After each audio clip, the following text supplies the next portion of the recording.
Chelsea, the last couple weeks I have been, I don't know, overly happy, I guess. They've been happy, I like sheer joy I was gonna articles. say you've been uncomfortably optimistic. Yeah, well, don't worry, the uncomfort level can go back to Okay, a good. normal level. There always should be some uncomfort, but Yeah. just like I don't want people to not listen because of how uncomfortable they are with the happiness factor. I've been on edge with anticipation for the Good, good. uncomfortableness. We focused on garbage and recycling and whatnot and pollution. And we know we've polluted the sea. We know we've polluted the land. We know we've polluted the air. And we know we've even polluted the orbit of Earth with satellites. But surely that space in between all that stuff I just described hasn't been polluted, right? Clean. Very clean. Well, We've kept that space yeah, clean. because we don't know what we would do there. So why even put stuff there? So this article comes from Live Science.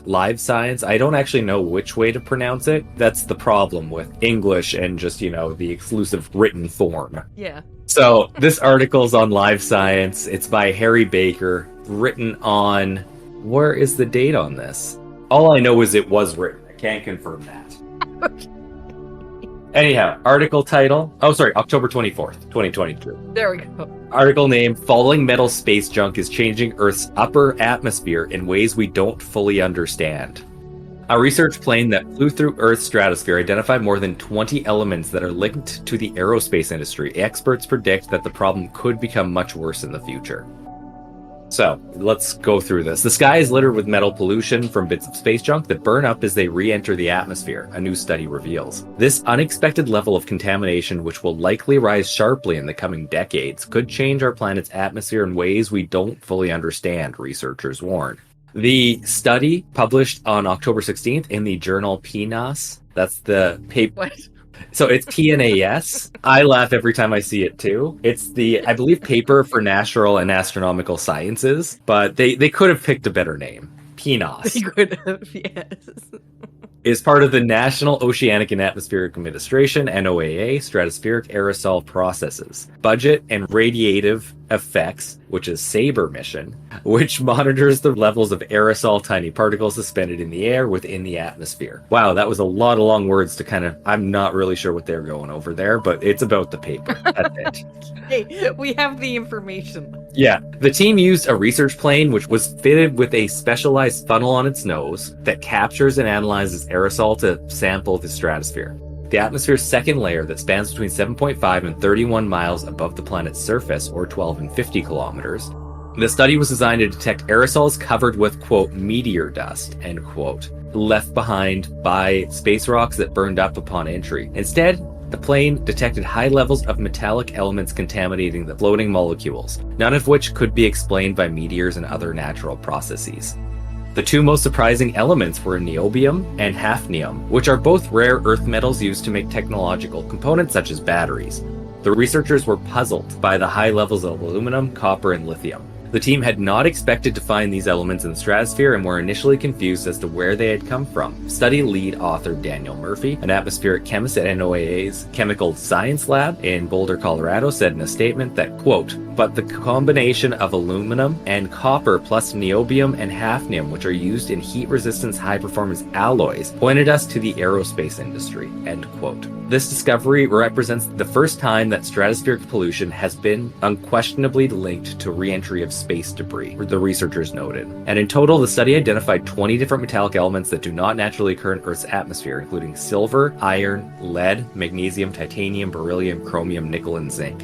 The team suspects that the main source of the pollution is rocket boosters that are ejected by rockets shortly after they clear the upper atmosphere and then fall back down to Earth. China, which was previously criticized for a series of uncontrolled re-entries, is responsible for many of these rocket booster re-entries. However, this problem has also plagued Russia and NASA. I really like that they didn't name the US out of all those. Yeah, I find Just the NASA. wording on all of that pretty funny. Falling satellites that have been abandoned, knocked out of orbit by solar storms, or purposely crashed back to Earth are also likely to release large amounts of metal pollution as they burn up. Pollution from satellites will likely increase as more commercial satellites are launched into space. Of particular concern is the nearly 9,000 satellites that are currently in low Earth orbit, which are destined to eventually fall back to Earth according to Orbiting Now. In total, around 10% of aerosols from the new study were polluted with space metal junks, but the researchers predict that this could jump to around 50% in the next few decades. It is currently too early to tell what long-term effects this pollution will have on our planet, but past atmospheric pollution, such as chlorofluorocarbons, CFCs, contributed to holes in the ozone layer. Aerosols also play a role in reflecting sunlight back into space, which is important for mitigating the effects of climate change. A lot of work will be needed to understand the implications of these metals in the atmosphere, Murphy said.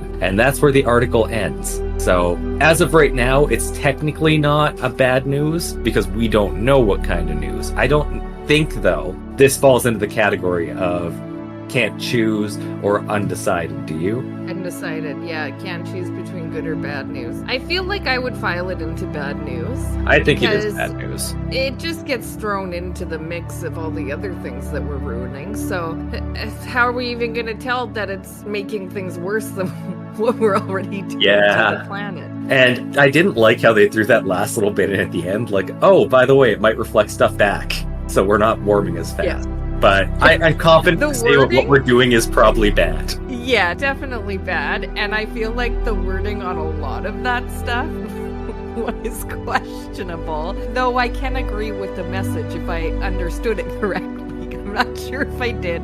But what I get is we're not sure that these things are bad, but they probably are. I've decided that for myself. Yeah, and we are the deciders at the end of the day. Yeah, we definitely are. And you can rest easy knowing that this decision has been made for you over these next 48 hours. One thing off your plate. And until Friday when we can make further decisions for you in the longer form. Yeah. Anyhow, see you Friday. Goodbye.